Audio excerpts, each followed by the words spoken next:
ఆహా ఓహో ఇలా ఉండాలి శోభనాద్రి గారి శోభనం అంటే.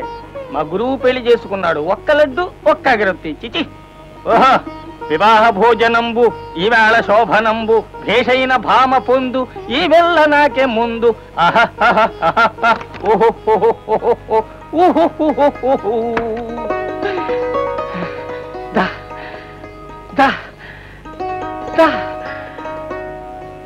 మరిచిపోయాను నీ పేరేమిటో. ఆహా ఎంత బాగుందో పేరు. ఈ గ్లాస్ పట్టుకోరు. అవునులే, నాజూకైన చేతులు గదు, ఎక్కువసేపు పట్టుకోలేవు. ఎంత పతివ్రత. దీర్ఘ సుమంగళీ భవ.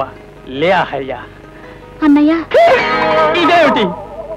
అవునన్నయ్య, మీరు నాకు అన్నయ్యతో సమానం. నాకు ఈ పెళ్లి ఇష్టం లేదు. మరి ఇష్టం లేదా నువ్వు పేట్ల మీద కూర్చుని ముంగిలా 3 ముళ్ళు ఎందుకు వేయించుకున్నా? మీరేసింది 2 మూడోది మా ఆడపడి చేసింది. ఇప్పుడైతే ఏమంటా? కనుక పెళ్లి కనట్టే లెక్క. అసలు ఏమైంది నీకు? నేను బ్లాక్ టికెట్ల మీద బాలాజీని ప్రేమించాను. నన్ను అతనికి ఇచ్చేరు. నువ్వేమన్నా బొచ్చుకో టేప్ రికార్డర్ ఇచ్చేయడానికి? అతగాడు ఎక్కడున్నాడో ఏమో. పైగా ఈ శోభనం రాత్రి చీకట్లో అత్తగారు ఎక్కడున్నారని వెతకను. ఇక్కడే ఉన్నాను బావా.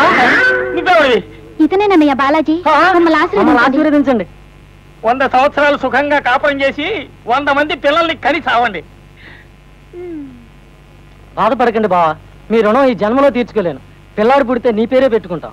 అక్కర్లేదు, వాడు కూడా నాకులాగే జన్మంతా పెళ్లి పెటాకు లేకుండా ఏడుస్తాడు. అందుకని నీ బాధ తెలిసే ఈ అమృతం తీసుకొచ్చాను.